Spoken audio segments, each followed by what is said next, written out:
It is time for our Week 8 college football Saturday selections. It's not quite a week full of marquee games like we had last Saturday, but still some interesting games to get to. So let's jump right into it with a noon Eastern kickoff over on ABC as the Clemson Tigers are a 24-point road favorite as they travel to take on the Louisville Cardinals in this ACC Atlantic matchup. Well, Clemson's coming off perhaps its best performance so far this season last Saturday against Florida State, whereas Louisville's coming off of that wacky win on the road against Wake Forest. I just think in this football game, Louisville's pass defense, which has struggled so far this season, is going to be a major factor going up against a Clemson passing attack led by Trevor Lawrence and these talented receivers. I don't think Louisville's going to be able to contain Clemson. I think the Tigers are in for a big day offensively. So I like the Tigers to get back to posting those big offensive numbers and pick up a big 48-13 win on Saturday afternoon.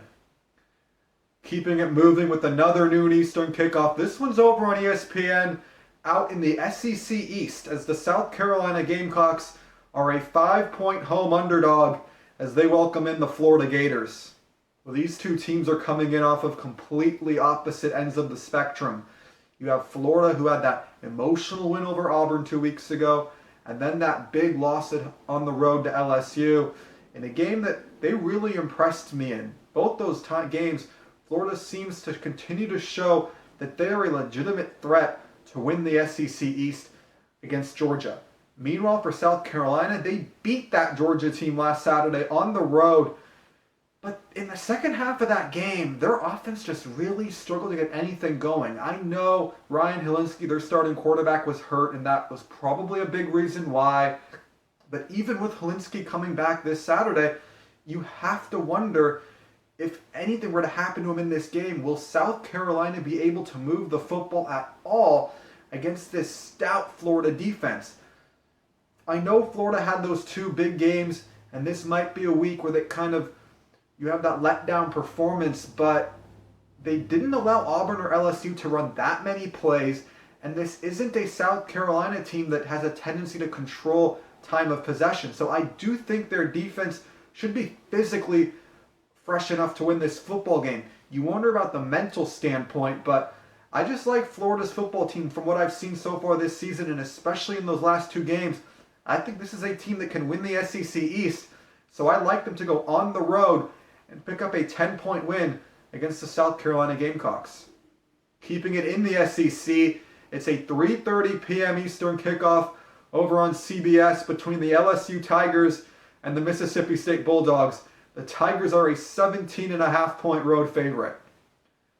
Well, this LSU team's coming off of that emotional win against Florida, and they have a big game looming next Saturday against the Auburn Tigers, so this game might be kind of a trap game. That said, I just really like this team's focus right now. It seems like the laser-like focus of quarterback Joe Burrow has permeated throughout the locker room.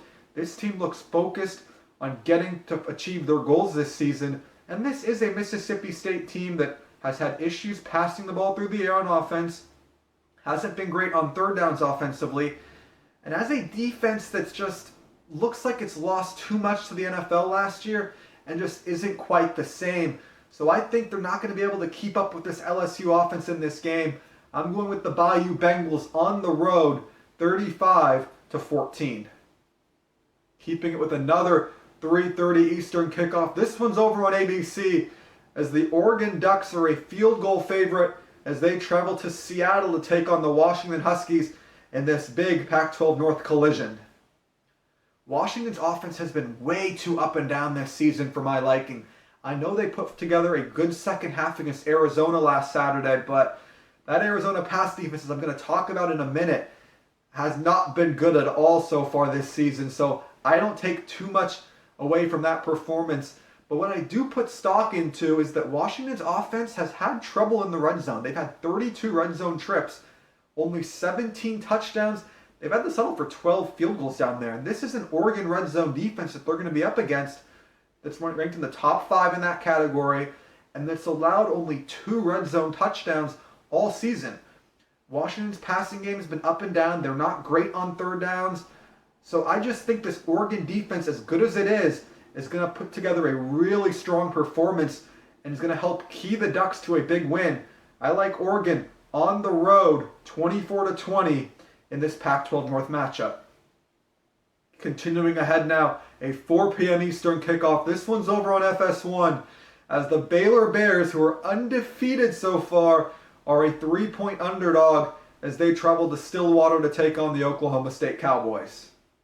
Oklahoma State has a young quarterback in redshirt freshman Spencer Saunders, and he's had a tendency so far this season to press and force things, and that's led to some turnovers for Oklahoma State. I do worry about that possibly rearing its ugly head down in the red zone against a Baylor defense that's been strong on that end of the field.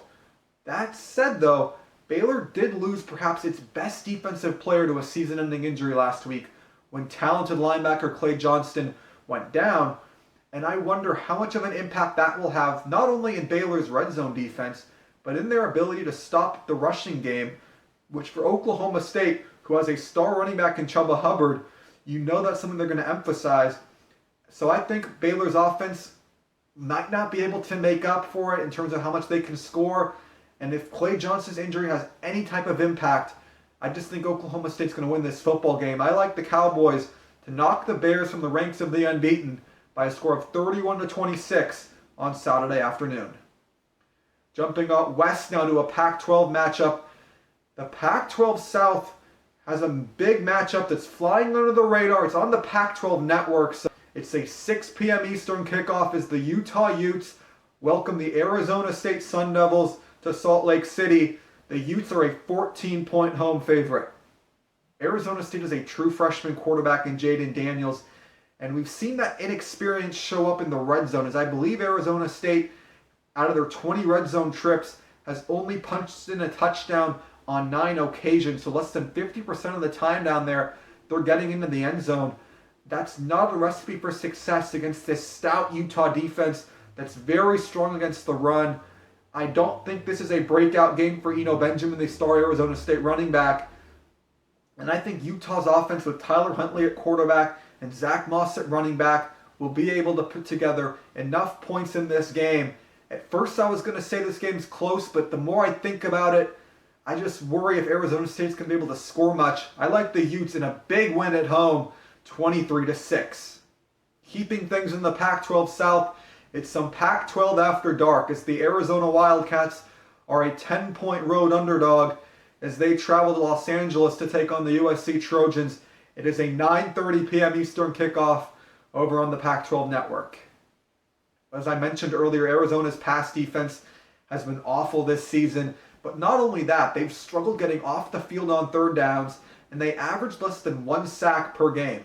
Put those three things together, and I just do not think they're going to have answers for a USC offense that we expect is going to try to get the ball to their talented receivers on the outside. As long as USC freshman quarterback Keaton Slovis can limit his turnovers and mistakes, I think the Trojans offense is in for a big night. I like USC at home by a score of 41-23. And now to our game of the week. On a magical whiteout night, the Penn State Nittany Lions welcome the Michigan Wolverines into Beaver Stadium in a hostile Happy Valley for this top 20 showdown in the Big Ten. Something you can talk about in this football game as Penn State enters an 8.5-point favorite for this primetime kickoff on ABC is whether Penn State's offense is going to be able to perform well against a talented defense. We've seen them have their share of issues against the better defenses they faced in that Pitt game earlier and that Iowa game last Saturday night. But I think where this game is going to be decided is that matchup between the Michigan offensive line and the Penn State defensive line. Michigan's O-line's been a major question mark this season, and this Penn State defensive front has been tremendous. Penn State's defense ranks as the best in the country at allowing the fewest yards per carry. They only allow 1.59 yards per carry, and this is a Michigan offense under new coordinator Josh Gattis that has struggled grinding out yards in the running game. It used to be a strength for them, but it hasn't been so far this season, and you wonder, can that change against this stout Penn State front? Add in that Michigan's offense has struggled converting third downs, and this Penn State defense is one of the best again at stopping teams on third downs, and that's going to put a lot of pressure on Shea Patterson to deliver big throws in this hostile environment. I think that's the matchup that determines this game. This Penn State defense is going to be too much for a Michigan offense that I simply don't trust at this point, especially with them going on the road into a hostile environment. And for that reason, I like the Penn State Nittany Lions to pick up a big win in front of their whiteout crowd on Saturday night. I'm going with Penn State 24-13 over the Michigan Wolverines.